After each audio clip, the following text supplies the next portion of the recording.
Hai Sobat Kompas TV, kembali lagi di Klinik Kilat.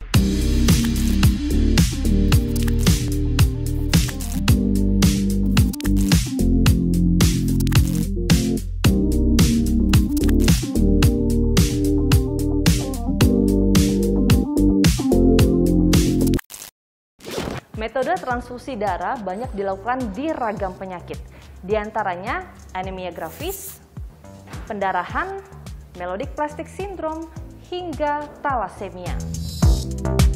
Menurut data Kementerian Kesehatan, terdapat lebih dari 10.000 orang di Indonesia mengalami talasemia. Bahkan 2.500 bayi dinyatakan mengalami talasemia setiap tahunnya di Indonesia. Talasemia merupakan penyakit kelainan darah yang menyebabkan protein dalam sel darah merah atau hemoglobin tidak dapat berfungsi dengan baik. Kondisi ini dapat dialami mulai dari bayi, anak-anak, hingga orang dewasa. Nah, sahabat Kompas TV, sekarang aku sudah bersama dokter spesialis penyakit dalam, Dr. Sandra Utami.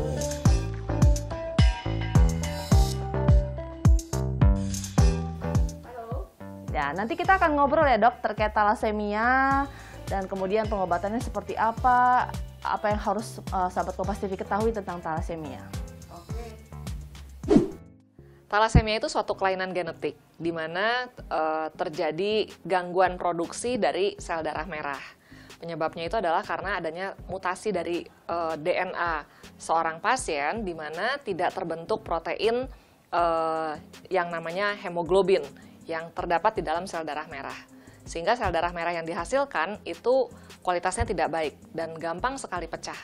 Sehingga pasien yang mengalami talasemia itu akan mengalami gejala-gejala akibat dari anemia sendiri, mudah lelah, lemas, letih, lesu, kemudian juga kuning, dan sebagainya.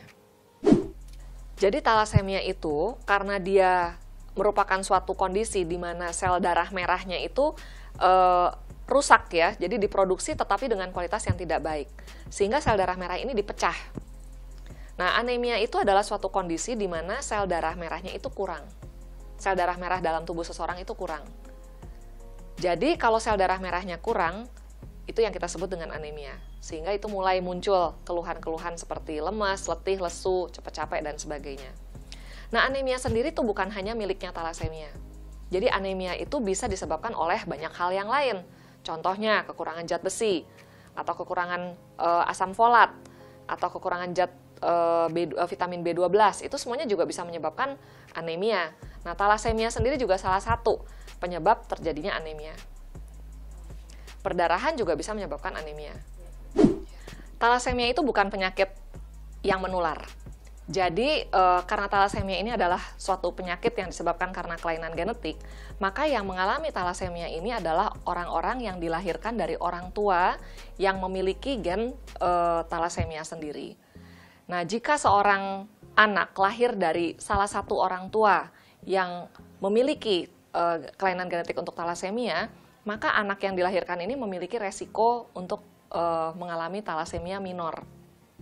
Tetapi kalau misalnya kedua-dua orang tuanya itu memiliki genetik talasemia, maka ada kemungkinan anak ini juga lahir sebagai talasemia yang mayor. Biasanya talasemia itu terdeteksi setelah 6 bulan masa kehidupan. Jadi kalau seorang bayi lahir, biasanya 6 bulan pertama itu belum kelihatan. Mengapa belum kelihatan? Karena pada usia sampai 6 bulan itu masih ada yang namanya HB fetus. Jadi artinya hemoglobin yang dibawa dari sejak kelahiran ya sampai usia 6 bulan. Setelah usia 6 bulan itu biasanya HB fetus ini mulai hancur, mulai hilang. Kemudian digantikan dengan HB dewasa. Nah, disinilah proses ini mulai terlihat karena HB dewasa yang dibentuk pada pasien-pasien talasemia itu kualitasnya tidak baik. Sehingga mulai kelihatan anak ini pertumbuhannya kurang baik, kemudian cranky sekali, ya, kemudian kelihatan gejala-gejala anemianya, mulai kelihatan kuning, dan sebagainya. Jadi biasanya talasemia terdeteksi pada usia 6 bulan sampai 2 tahun pertama. Karena talasemia itu terjadi akibat adanya mutasi DNA dari rantai genetik seseorang yang membentuk hemoglobin, maka semakin banyak gen yang terlibat, itu juga semakin berpengaruh terhadap keparahan atau manifestasi dari talasemia itu sendiri. Apabila hanya sedikit atau hanya satu gen yang terganggu, biasanya talasemia ini terjadi dalam bentuk talasemia minor. Jadi talasemia minor itu biasanya gejalanya sangat ringan, bahkan kadang-kadang bisa saja tidak bergejala. Jadi pasiennya bisa hidup normal seperti biasa, HB-nya mungkin agak rendah sedikit, tapi dengan berjalannya waktu tentu saja ini akan terkompensasi, jadi orangnya tidak terlalu merasakan keluhan, sudah biasa dengan HB seperti itu. Nah, kemudian kalau talasemia intermediate, itu adalah talasemia yang di tengah-tengah. Jadi belum tentu memerlukan transfusi, tetapi kadang-kadang dia memerlukan transfusi darah, dalam keadaan-keadaan tertentu, misalnya sedang ada infeksi atau sedang ada sakit tertentu, maka seorang pasien yang mengalami talasemia intermediate ini memerlukan transfusi darah. Sedangkan kalau talasemia mayor, ini biasanya adalah talasemia yang memang mutlak membutuhkan transfusi darah untuk menggantikan HB-nya yang kurang, untuk dibutuhkan sepanjang hidupnya. Jadi kalau berdasarkan dari jenis gen yang bermutasi, kita mengenal ada dua tipe, yaitu talasemia alfa dan talasemia beta. Di mana kalau talasemia alfa itu, jadi hemoglobin itu memiliki dua rantai utama, yaitu rantai alfa dan juga rantai beta globin kita sebutnya. Nah, kalau gangguan gennya itu didapatkan di rantai alfa, itu yang kita sebut dengan talasemia alfa, di mana gangguannya terjadi di kromosom 16. Sedangkan kalau talasemia beta, itu kalau gangguannya terjadi di rantai kromosom 11. Nah, biasanya di seluruh dunia ini yang paling banyak, yang paling umum ditemukan adalah talasemia beta. Di mana biasanya talasemia juga ditemukan pada ras-ras tertentu ya, pada ras Afro-Amerika, kemudian juga Southeast Asia ya, kemudian juga Mediterranean. Jadi Indonesia ini termasuk yang seatbelt talasemia, termasuk yang resiko besar untuk mengalami talasemia. Ya, yang pertama memang karena ras kita itu memang memiliki resiko yang lebih besar untuk mengalami talasemia. Tetapi yang kedua juga memang kesadaran masyarakat untuk melakukan screening premarital dan juga counseling itu juga masih kurang, sehingga banyak yang kecolongan. Mereka tidak menyadari bahwa mereka itu carrier talasemia, kemudian kebetulan menikah juga dengan carrier talasemia, dan kemudian anaknya talasemia mayor.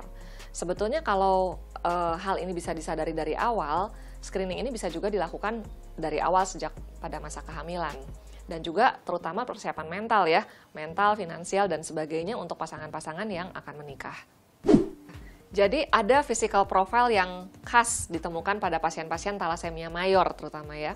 Jadi karena pasien talasemia mayor ini tentu saja dia anemis, maka kulitnya akan terlihat pucat.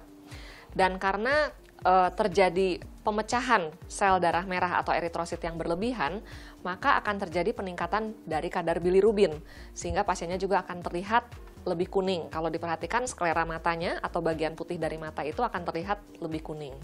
Nah, kemudian juga karena ada gangguan dari eritropoiesis atau pembentukan HB, pembentukan sel darah merah, itu juga akan diikuti dengan kelainan tulang biasanya. Jadi biasanya terjadi deformitas tulang, di mana tulang wajahnya, bagian maksila, itu akan terlihat lebih lebar. Nah, jadi biasanya pasien-pasien talasemia itu ada gambaran khas wajah yang kita sebut dengan chipmunk face, atau wajah yang menyerupai seperti tupai. Jadi wajahnya lebar, kemudian giginya juga jarang-jarang ya, jarak antara giginya juga jarang. Kemudian lipatan matanya juga biasanya tipis, jadi kelihatan sipit, dan jarak antara kedua mata itu biasanya lebih lebar. Pada pasien talasemia mayor memang membutuhkan transfusi yang dilakukan secara berkala. Rata-rata itu antara 8-12 kali per bulan untuk talasemia mayor yang berat. Ya. Nah, sedangkan untuk pasien talasemia minor, tentu saja tidak memerlukan transfusi darah biasanya. Sedangkan kalau untuk talasemia intermediate, biasanya mereka sekali-sekali memerlukan transfusi darah apabila ada keadaan-keadaan yang memberatkan pasien. Misalnya pasien ini sedang mengalami infeksi, atau sedang sakit tertentu, sedang hamil, dan sebagainya. Nah, transfusi darah yang berulang ini juga memiliki resiko tentunya ya, gitu loh. Jadi, transfusi yang berulang ini juga bisa mengakibatkan penumpukan zat besi atau iron ya di dalam tubuh seorang penderita talasemia. Nah, sedangkan zat besi yang menumpuk di dalam tubuh ini juga tidak baik ya, karena dia juga bisa mengganggu organ-organ yang lain. Sehingga pada pasien yang mengalami talasemia mayor, itu juga selain transfusi yang berulang, kita juga memerlukan untuk memberi yang kita sebut dengan iron chelation. Ya, jadi terapi kelasi iron. Jadi untuk mengikat zat besi supaya dibuang tidak menumpuk di dalam organ-organ tubuh pasien. Jadi gagal jantung itu merupakan salah satu komplikasi atau resiko yang sering terdapat pada pasien-pasien talasemia. Ada dua sebab sebetulnya. Sebab yang pertama adalah karena anemianya sendiri. Ya, jadi karena anemianya sendiri, kalau pasien tidak menerima transfusi dengan baik, kemudian dia dalam jangka waktu lama dalam kondisi yang anemia terus, maka bisa terjadi gagal jantung. Karena jantung juga harus mengkompensasi kebutuhan oksigen yang tidak bisa diakomodir dengan jumlah hemoglobin atau sel darah merah yang cukup. Yang kedua, pada pasien-pasien talasemia mayor yang menerima transfusi darah secara berkala, juga ada resiko terjadi penumpukan zat besi di dalam tubuhnya. Nah, zat besi yang menumpuk di dalam tubuhnya ini salah satunya juga bisa menumpuk di dalam sel-sel otot jantung, sehingga merusak kondisi sel otot jantung sendiri yang kita sebut dengan kardiomiopati. Nah, kardiomiopati ini juga bisa menyebabkan gagal jantung.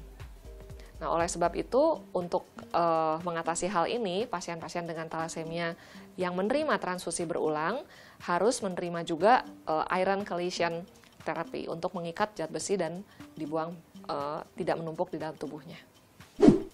Jadi sebetulnya memang cangkok sumsum tulang atau bone marrow transplant itu saat ini memang menjadi satu-satunya peluang bagi penderita talasemia mayor untuk sembuh.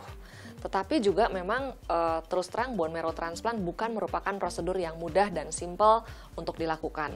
Salah satu kendala yang terbesar adalah mencari donor yang tepat bagi seorang resipien talasemia yang akan melakukan cangkok sumsum tulang, ya. Jadi donor ini harus memiliki karakter protein yang sama dengan resipiennya, yaitu yang kita sebut dengan HLA atau Human Leukocyte Antigen. Nah, biasanya donor yang memiliki HLA yang sama dengan resipien adalah kakak atau adik kandung dari pasien sendiri.